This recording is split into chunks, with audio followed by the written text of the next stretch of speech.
Supreme court practice and procedure act खिलाफ दाख़िल दरख़्वास्तूं रद्द करे छॾियूं। सुप्रीम कोर्ट फ़ैसिलो ॿुधाए छॾियो। चीफ जस्टिस जी सरबराही में सुप्रीम कोर्ट जी फुल बेंच एक्ट खे बरक़रार रखंदे फ़ैसिलो ॿुधायो। एक्ट खिलाफ दाख़िल समूरियूं दरख़्वास्तूं रद्द। सुप्रीम कोर्ट जी फुल बेंच 10-5 जी अक्सरियत सां फ़ैसिलो ॾिनो। चीफ जस्टिस काज़ी फ़ाइज़ी सां फ़ैसिलो पढ़ी ॿुधायो। चीफ जस्टिस चयो त फ़ैसिलो टेक्निकल हो, इन करे कुझु देर थी वई, उन जा सबब बाद में ॿुधाया वेंदा। अटॉर्नी जनरल एक्ट जे हक़ में दलील ॾिना। Supreme court practice and procedure act आइन मुताबिक़ आहे। फ़ैसिले में चयो वियो आहे त माज़ी जे फ़ैसिलनि ख़िलाफ़ अपीलनि जे हक़ ते एक्ट लागू न थींदो।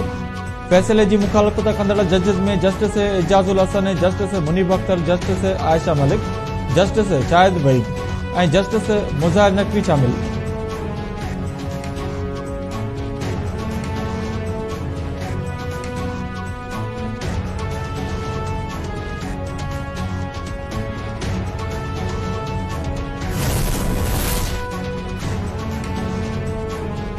गज़ा ते इसराइल जा हमला 5 ॾींहं बि जारी, लखे माण्हू बेघर थी विया।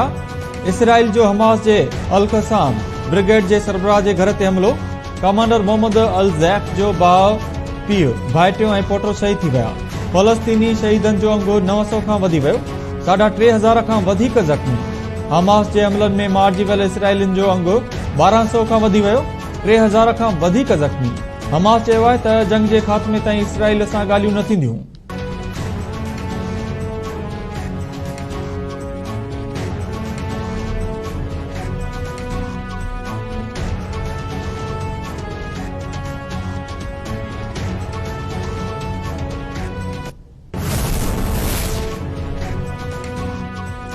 अॻूणे वज़ीर आज़म नवाज़ शरीफ़ पारां लंडन खां सऊदी अरब रवानगी जी तयारियूं। नवाज़ शरीफ़ राजगाह खां हेथरो एयरपोर्ट लाइ रवानो थियो। नवाज़ शरीफ़ कुझु ॾींहं सऊदी अरब में तरसण बाद दुबई रवानो थींदो। नवाज़ शरीफ़ दुबई में कुझु ॾींहं तरसण बाद 21 अक्टूबर ते वापसि वतन पहुचंदो।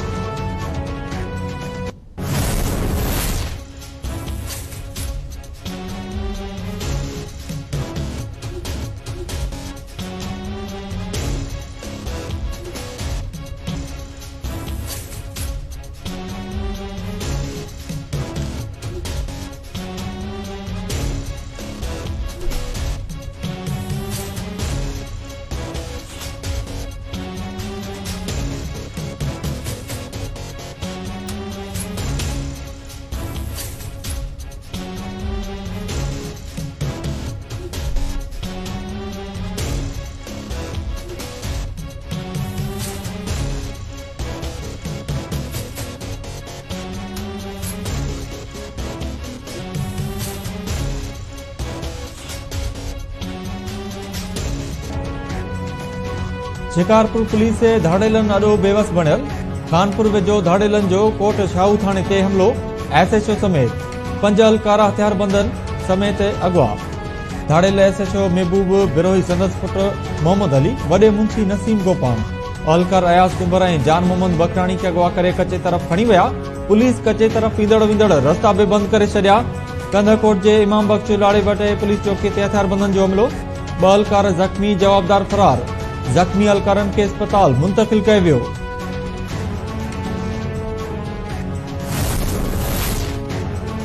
वॾे वज़ीर मक़बूल बाक़िर खानपुर मां SHO समेत 5 अलकारनि जे अगवा जो नोटिस वरितो। DIG लाड़काणो जावेद जिसकानी खां वज़ाहत तलब। कारकर्दगी ते मायूसी बि ज़ाहिर। IG रफ़त मुख़्तार खे फौरी तौर शिकारपुर पहुचण जी हिदायत। मक़बूल बाक़िर चयो आहे त छा DIGs ऐं SSPs घरनि में वेही पुलिसिंग करे रहिया आहिनि, जेका क़बूल नथी करे सघिजे। SHO ऐं अलकार बाज़ियाब न थिया त DIG जावेद जिसकानी ऐं SSP शिकारपुर ख़िलाफ़ कार्रवाई कई वेंदी।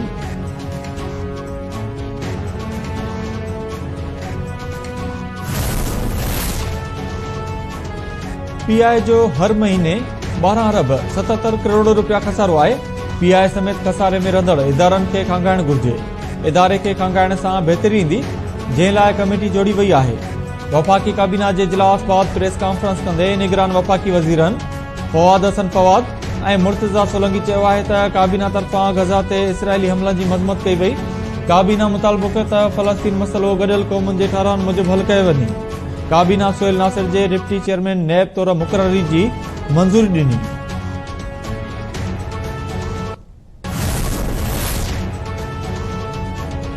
सिंध में अमन मान जी सूरत-हाल संगीन थी वही। मुख़्तलिफ़ इलाइक़नि में हिक ई ॾींहं में 7 ॼणा क़त्ल, 1 लाश हथ। हाला वेझो ॻोठ करीम लाशारी में कारा इल्ज़ाम हेठि औरत समेत 3 ॼणा क़त्ल। जवाबदार हयात लाशारी पंहिंजी नुंहुं ऐं 2 नौजवाननि खे क़त्ल करे छॾियो। मुबारकपुर जे ॻोठ ज़ाहिद खान खोसो में बि जवाबदार हुसैन जमाली कारा इल्ज़ाम हेठि धीउ हसीना ऐं एहसान जमाली खे कुहाड़ियूं हणी क़त्ल करे छॾियो। फुलजी स्टेशन वेझो बि पाणी जे वारे ते वियल ॻोठाणो मज़हर अली क़त्ल। मोरो वेझो ॻोठ मियांदाद लुंड मां नौजवान इमरान जो गोलियूं लॻल लाश हथ। न्यू सईदाबाद वेझो पीरसन जो लाश हथ, सुञाणप न थी।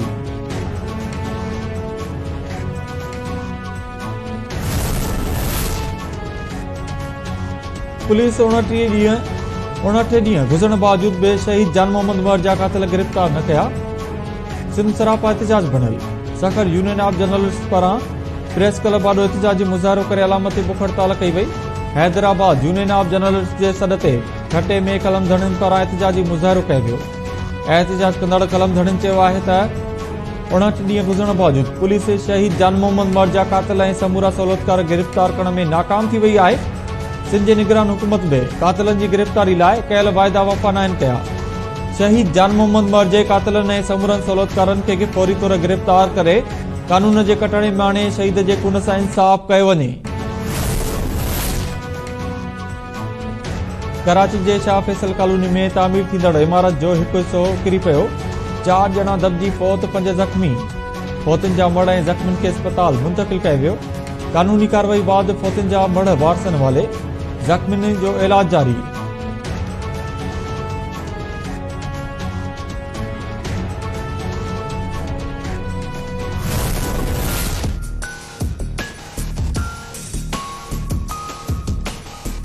रस्तो अहिड़ो ख़तरनाक हुयो जो हिते पुॼण में मौत जे मुक़ाबले सां आया आहियूं।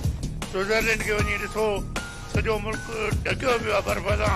हिते सॼो बर्बाद लॻो पियो आहे, अलाए पैसो वञे काॾे थो।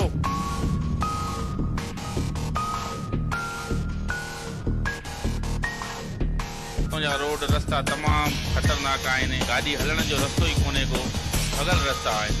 हिते जेको माण्हू घुमण ईंदो उहो पंहिंजी ज़िंदगी सां खेॾण ईंदो।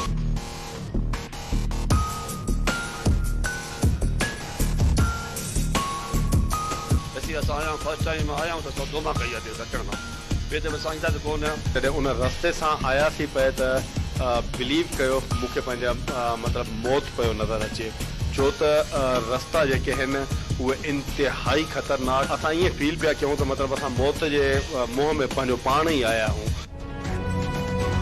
अरबे रुपयनि जे ख़र्च बावजूद गोरख हिल स्टेशन जी क़िस्मत तब्दील न थी। सिंध जे कोहमरी तौर मशहूरु सिंध जे सियाती माग जी हालत मुंहं जे दड़े जहिड़ी थी वई। गुज़िरियल 9 सालनि दौरान अरबे रुपयनि जी बजट मिलण बावजूद तफ़री माग ॾांहुं वेंदड़ रोड ऐं रस्ता बि न ठहिया। तफ़री लाइ ईंदड़ सियाह परेशानियुनि खे मुंहुं ॾियण लॻा। गोरख हिल स्टेशन बिजली जी सहूलियत खां बि महरूम बणियल। गोरख हिल डेवलपमेंट अथॉरिटी जे चेयरमैन रहंदड़ अॻूणे महीने रफ़ीक जमाली पारां मुख़्तलिफ़ वक़्तनि ते मिलियल अरबे रुपयनि जी बजट कागज़ी कार्रवाई ॾेखारे हड़प करण जो इंकशाफ। सुञाण धुरनि ऐं सियाहत सां दिलचस्पी रखंदड़नि पारां गोरख हिल जे नाले ते थियल करप्शन जी नैब खां जांच कराइण जो मुतालबो।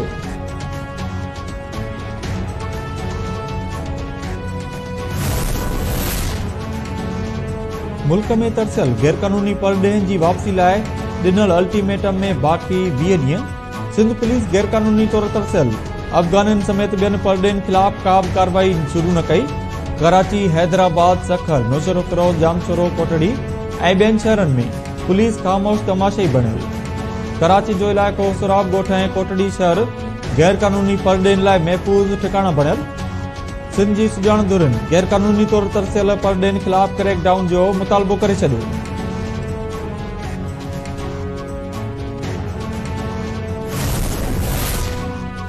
मुल्क में 14 लाख अफगान मुहाजिर रजिस्टर्ड थियल आहिनि जेके असांजा महिमान आहिनि। कार्रवाई रुगो गैरकानूनी तौर रहंदड़ अफगाननि ऐं ॿियनि परॾेहनि ख़िलाफ़ थींदी।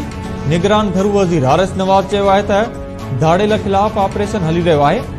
आईजी सिंध रफ़त मुख़्तार चयो आहे त शहीद जान मोहम्मद मर जे कातिलनि खे हर सूरत में गिरफ़्तार कयो वेंदो।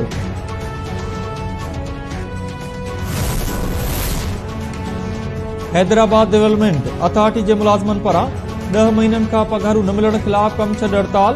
मुलाज़िमनि पारां तुलसीदास पंपिंग स्टेशन ते एहतिजाजी कैंप क़ाइम करे वरिती। शहर जे गंदे पाणी जो निकाल बंद। मुलाज़िमनि शहर जूं समूरियूं पंपिंग स्टेशन बंद करे छॾियूं। पघार जारी करण जो मुतालबो।